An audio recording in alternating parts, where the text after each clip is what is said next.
సర్వమును సృష్టించి కాచి కాపాడుచున్న సృష్టికర్తమైన దేవా, మీ పరిశుద్ధ నామమును బట్టి మీకు వందనాలు చెల్లిస్తున్నాను.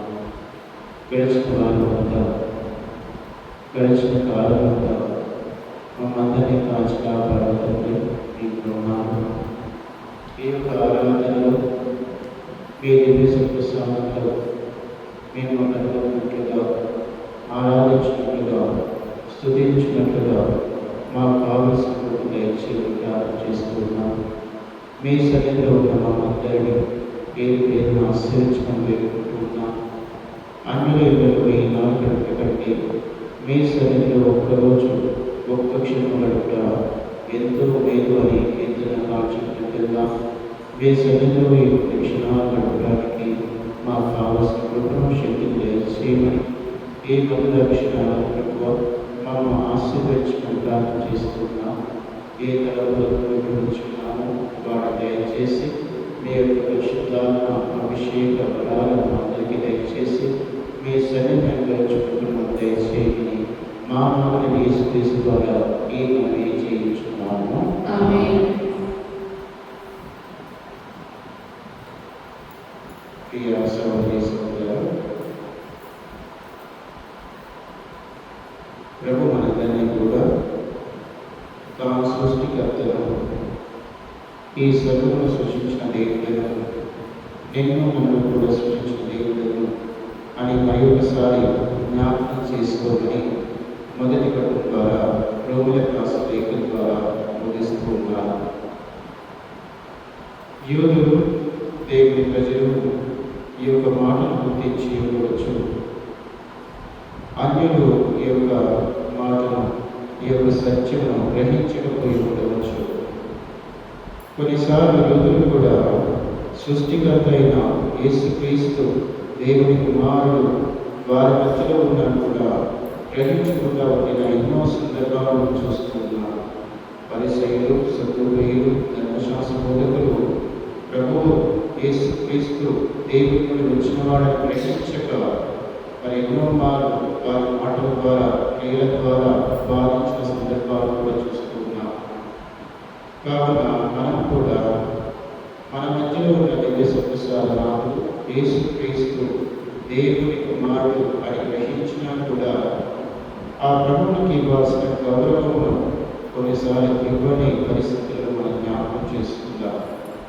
దేవుడు దివ్య సత్యసాధనతో ఉన్నాడు, మన మధ్యలో ఉన్నాడు, మన హృదయంలో ఉన్నాడు, మనతో పాటు నడుస్తూ రక్షిస్తూ ఉన్నాడని గ్రహించిన సందర్భాలు కూడా మనము దేవుని సమర్పించి పశ్చాత్తాపంతో ప్రార్థించేద్దాం.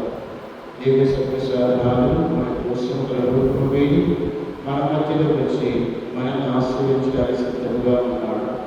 ఆ ప్రభుని మనము జ్ఞాపకం చేసుకుంటూ ఆ ప్రభుని సన్నిధిని మనము ఈ యొక్క క్షణంలో అనుభవిస్తూ ప్రభా సృష్టికర్తమైన దేవా మనం ఆశీర్వదించును. ఈ సృష్టిలో ఉన్న ప్రతి ఒక్క వస్తువులను బట్టి మీకు కృతజ్ఞత చెల్లించే భాగ్యం మాకు దయచేయము. సృష్టిలో ఉన్న వస్తువులను కాదు, సృష్టికర్తమైన నిన్ను మాత్రమే ఆరాధించి ప్రేమించి కొనియాడే భాగ్యం మాకు దయచేయమని ఈ యొక్క పాట ద్వారా ప్రార్థించుకుంటున్నాము.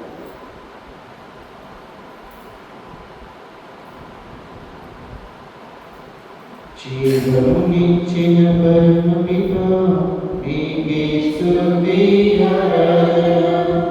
రక్తము చింది రక్షించిన యేసుక్రీస్తు ఆరాధన. జీవమునిచ్చిన పరమ పితా నీకే స్తుతి ఆరాధన. రక్తము చింది రక్షించిన యేసుక్రీస్తు ఆరాధన. బలపరచి నన్ను దృఢపరచు పరిశుద్ధాత్మ ఆరాధన. బలపరచి నన్ను దృఢపరచు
యేసుక్రీస్తు ఆరాధన.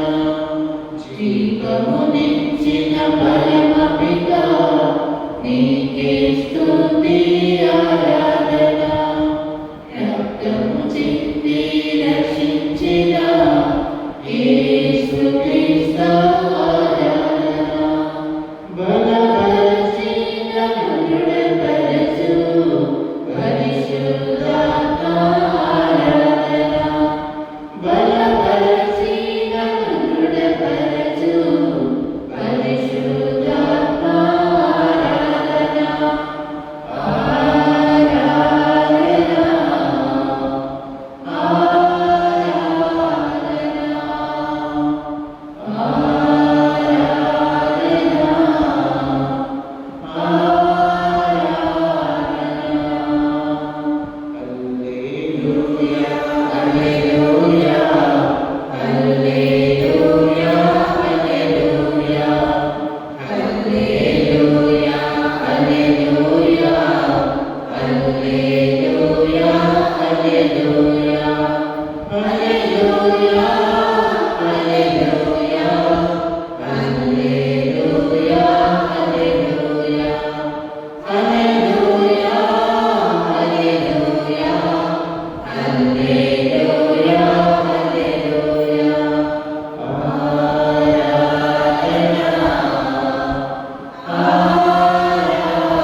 ప్రియ సహోదరి సహోదరులారా,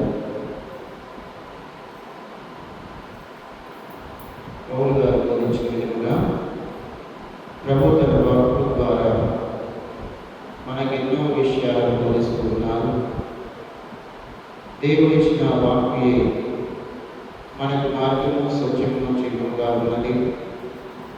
కావున అందరూ కూడా దేవుని సువార్త ప్రకారం జీవించాలని, ఈ సువార్త నిమిత్తమే ప్రభువు నన్ను పిలిచి ఉన్నారని, ఈ సువార్తను బోధించడంలో నేను సిగ్గుపడలేదని పునీత పౌలు గారు బోధిస్తూ ఉన్నారు. అదేవిధంగా ప్రభు సువార్తలో మనమందరం కూడా భాగ్యంగా ఎంతో పవిత్రంగా ఎన్నో కార్యాలు చేయవచ్చు. ప్రార్థన చేయవచ్చు, ఉపవాసం ఉండవచ్చు, వాక్యం చదవచ్చు, వాక్యం పాటించడానికి ప్రయత్నం చేయవచ్చు. కానీ అంతరంగమున మనలో ఎన్నో సమస్యలు, శోధనలు, పాపములు ఉన్నాయని ప్రభు బోధిస్తున్నారు. పరిసయ్యులందరూ కూడా వాక్యంగా ఎన్నో కార్యాలు చేసిన అంతరంగంగా వారి యొక్క హృదయం అనేది పాపంతో నిండి ఉన్నది. ఇతరులకు సహాయం చేయలేని హృదయంగా ఉన్నది. కాబట్టి ప్రభు మొదట మీ యొక్క పేదవారిని సహాయం చేయరు, అప్పుడు నీ హృదయం శుద్ధిగా తయారవుతున్నది అని బోధిస్తున్నారు. అనగా మన హృదయంలో ఎన్నోసార్లు స్వార్థము, కోపము, ద్వేషము, అసూయ, ఇతర పాప కార్యములు మరియు పాప క్రియలు నిండి ఉన్నాయి. హృదయాన్ని శుద్ధి చేసుకోమని ప్రభు బోధిస్తున్నారు. అప్పుడు వాక్యముగా కూడా పవిత్రముగా మనము ఎన్నో క్రియలు చేయవచ్చు. ప్రభు చెప్తున్న మరొక మాట, వాక్యము తయారు చేసిన సృష్టించిన దేవుడు అంతరంగం కూడా సృష్టించాడు. నీ శరీరం తయారు చేసిన దేవుడు నీ ఆత్మను కూడా తయారు చేస్తున్నారు. ఆత్మ శరీరము పాపంలో పడకుండా, నరకంలో పడకుండా కాపాడుకోమని, భద్రపరచుకోమని ప్రభు బోధిస్తూ ఉన్నారు. కాబట్టి ప్రియ సహోదరి సహోదరులారా, మనలో ఉన్న అంతరంగంలో ఉన్న హృదయంలో ఉన్న ఆ పాపను గుర్తించేలా ఉన్నాం. ఆ స్వార్థము, అసూయను, గర్వమును, క్షమించలేని గుణమును మనం దేవుని సమర్పించుదాం. ప్రభువా, నన్ను కరుణించుము. మీ హృదయంలో ఎలాంటి పాపము లేదు, మీరు ఎలాంటి పాపము చేయలేదు. పాపం ఆలోచన వచ్చిన వెంటనే త్యజించి మరి నిర్మూలించి ఉన్నారు. అదే హృదయాన్ని నాకు దయచేయము. పాపము మీకు సమర్పించగా నన్ను పరిశుద్ధుని చేయము. నా జీవితాన్ని మలచుము, మార్చుము, రక్షించుము. నన్ను నా కుటుంబాన్ని రక్షించుమని ఈ వాటి ద్వారా ఆ ప్రభు వేడుకుంటూ మన పాపం సమర్పించుదాం, పరివర్తన చెందుదాం. పశ్చాత్తాపంతో ప్రభు మన హృదయాలను మలచుకొని ప్రార్థించుకుందాం.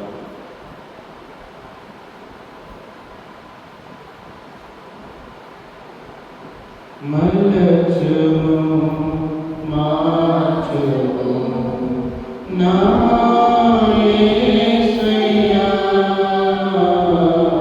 ఈ పాపి హృదయము నీదు పరిశుద్ధ మందిరంగా మలచుము, మార్చుము నా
ప్రభు కొన్ని మార్లు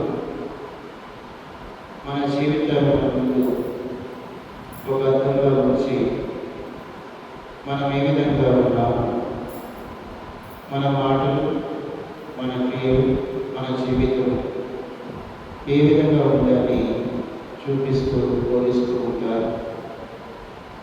ఆ ప్రభుని ఉద్దేశము మనము బాధపడాలంగా మన జీవితాన్ని మార్చుకోమని, ఆ ప్రభు వలె జీవించాలని. కొన్నిసార్లు ప్రభు యొక్క మాటలు మనల్ని బాధ పెట్టే విధంగా ఉండిన ప్రభు ఉద్దేశము మనము మన పాప క్రియలు విడిచిపెట్టాలని, మనలో ఉన్న స్వార్థను, గర్వను విడినాడాలని, ప్రేమతో ఆ ప్రభుని ప్రేమిస్తూ, సహోదరుని ప్రేమిస్తూ ఆ పరిశుద్ధ మందిరంగా, ఆ ప్రభుని మందిరంగా జీవించాలనేది ప్రభు యొక్క ఉద్దేశము, చిత్తము.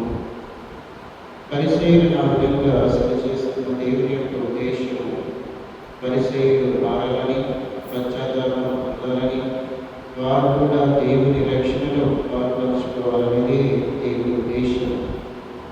కానీ పరిసయ్యులు మారలేదని మనం వాక్యంలో చూస్తున్నాం. మనం కూడా ప్రభు యొక్క వాక్యం చదివేటప్పుడు, ప్రసంగాలు వినేటప్పుడు, పాటలు వినేటప్పుడు ప్రభుని మాటలను ఎంత ఏకంగా మరి అర్థం చేసుకుంటూ ఉన్నాం, ఆలోచిస్తూ ఉన్నాం. కొన్నిసార్లు ఆ యొక్క ప్రభుని మాటలు మనకు అలెలుయా వచనంలో బోధించిన విధంగా ఎబ్రీయులకు రాసిన 4:12 ప్రకారం మరి మన హృదయంలోని చొచ్చుకుని పోయే విధంగా ఆత్మను మరియు దేహమును మరియు విచ్ఛిన్నము లేదంటే వేరు చేసే విధంగా ఉండిన మరి ఆ వాక్యం యొక్క ఉద్దేశము మన యొక్క మార్పు, మన యొక్క పశ్చాత్తాపం, మన యొక్క రక్షణని గుర్తించే విధంగా ఉన్నామా లేదా అని ఆత్మరక్షణ చేసుకుందాం. ప్రభు మనందరినీ కూడా ప్రేమిస్తూ, సరిచేస్తూ, రక్షించే దేవునిగా, గొప్ప దేవునిగా, అద్భుత దేవునిగా ఉన్నారు. దివ్య సర్వసారంలో మన కొరకు ఏం చేస్తున్నాం? ఆ ప్రభు వైపు చూసి, ప్రభువా మీరు ప్రేమతో నన్ను సరిచేస్తూ ఉండగా నేను ఆ ప్రేమని చూసే విధంగా నా కొరకు తయారు చేయండి. ఆ మాట నన్ను బాధించిన, నన్ను సరిచేసే మీ యొక్క గొప్పతనాన్ని గ్రహించేలా నాకు ఆ మనస్సు తయారు చేయండి. నా మనస్సులో, నా హృదయంలో, నా అంతరంగంలో ఉన్న పాపమును నేను సరిచేసుకునే భాగ్యాన్ని దయచేయండి. అవును ప్రభువా, ఎన్నో మార్లు నేను క్షమించలేని విధంగా ఉన్నాను. గర్వంతో, స్వార్థంతో ఉన్నాను. ఇతరులను కూడా చూస్తూ, ద్వేషిస్తూ ఉన్నాను. మరి అలాంటి హృదయం కలిగి నన్ను ప్రభువా మీరు సృష్టించారు, రక్షించారు, ఇంకా కూడా కాపాడుతూ వస్తూ ఉన్నాను. కాబట్టి మీ మంచి హృదయం, పరిశుద్ధ హృదయం, తిరు హృదయం వలె నా హృదయాన్ని మార్చము. మీ ప్రేమను మేము కొనియాడు ప్రేమించి, అదే ప్రేమతో నిన్ను సహోదరు ప్రేమించే హృదయాన్ని దయచేయమని ఈ యొక్క పాట ద్వారా ప్రార్థించుకుందాం.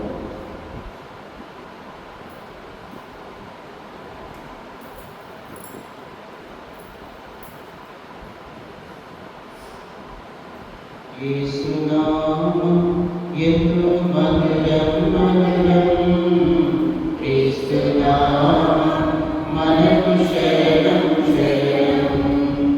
యేసు నామం ఎంతో మధురం మధురం, క్రీస్తు నామం మనకు శరణం శరణం.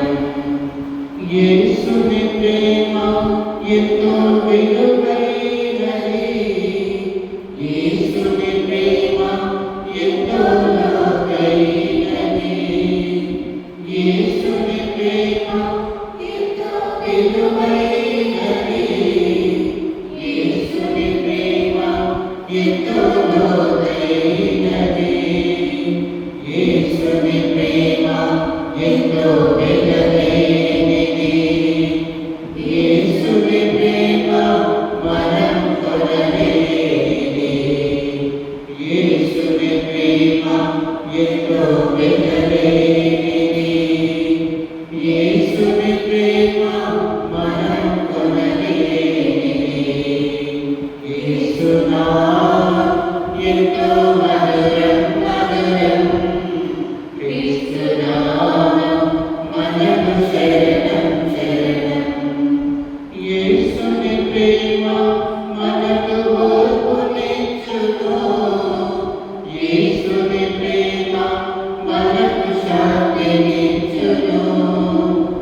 యేసుని ప్రేమ మనకు ఓర్పునిచ్చును.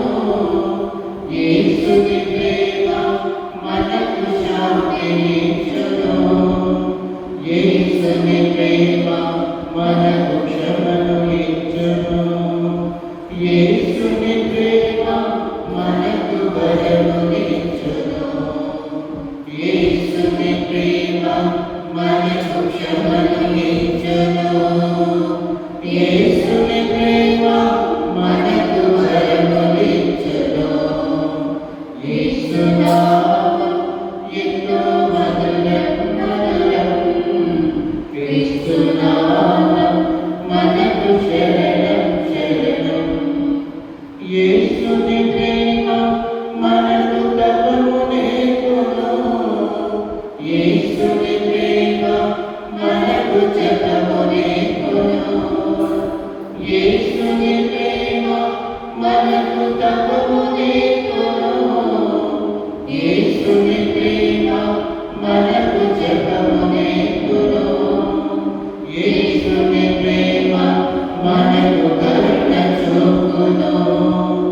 యేసుని ప్రేమ మనకు కృపను చూపును. యేసుని ప్రేమ మనకు కరుణ చూపును. యేసుని ప్రేమ మనకు కృపను చూపును. యేసు నామం ఎంతో మధురం మధురం. క్రీస్తు నామం మనకు శరణం శరణం. యేసు నామం ఎంతో మధురం మధురం. క్రీస్తు నామం మనకు శరణం శరణం.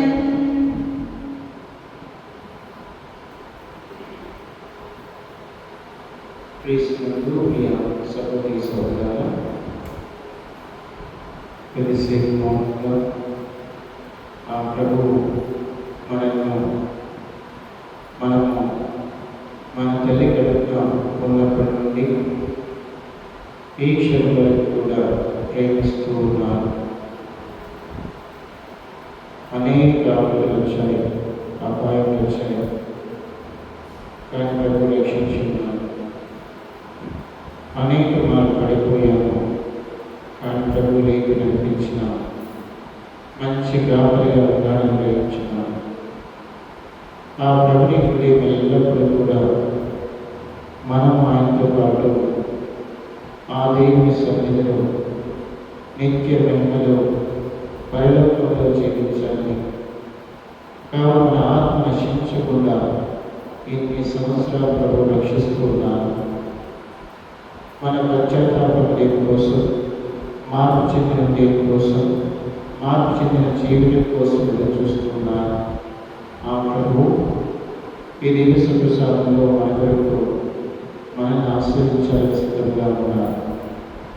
ఆ దివ్య ప్రసాదాన్ని మేము ఆ ప్రేమ వైపు, ఆ దయామయ వైపును చూసి, ప్రభువా మీ ప్రేమ బట్టి మీకు వందనాలు, మీ కృపను బట్టి మీకు వందనాలు, మీరు రక్షించిన విధానం బట్టి మీకు వందనాలు. ఈ క్షణమైన విశ్వాసంతో మరి ఈ క్షణం వరకు మేము జీవిస్తున్నామంటే అది కేవలం మీ కృపా కార్యక్రమం. నా జీవితము, నా కుటుంబాన్ని, నా బిడ్డలను, నా బంధువులను, నాకు అవసరమైన ప్రతి వస్తువును కూడా మీరు ఇచ్చున్నారు. సృష్టిలోని ప్రతి వస్తువు నా కొరకు మీరు సృష్టించారు. ఆ సృష్టిలో ఉన్న ప్రతి వస్తువును బట్టి నేను కొన్నాను. ప్రభువా, ప్రతిదీ కూడా మీరు సమకూర్చి సరిచేసి సిద్ధం చేసి మరి నన్ను నడిపిస్తున్నారు. మీ ప్రేమ, మీ కరుణ, మీ కృప ఎంతో గొప్పది.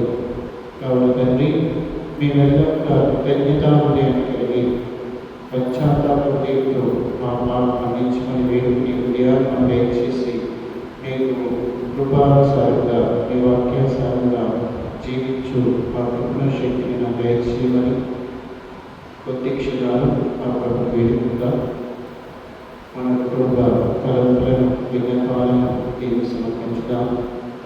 ఎవరెవరైతే ప్రార్థన చేయమని ఉన్నారో వారిని కూడా దీనికి సమర్పించి కొద్ది క్షణాలు మౌనంగా ప్రార్థన చేసుకుందాం.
వచ్చి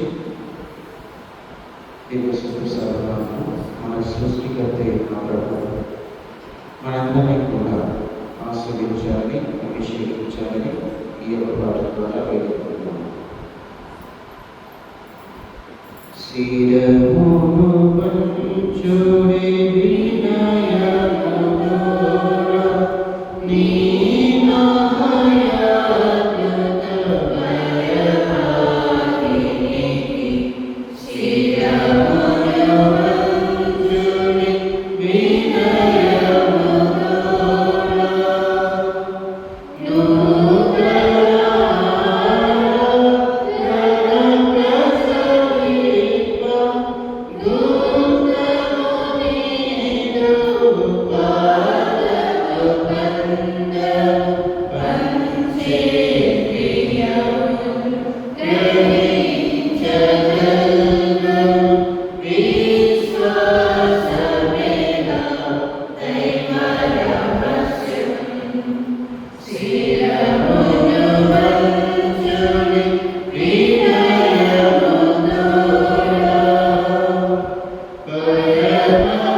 Amen.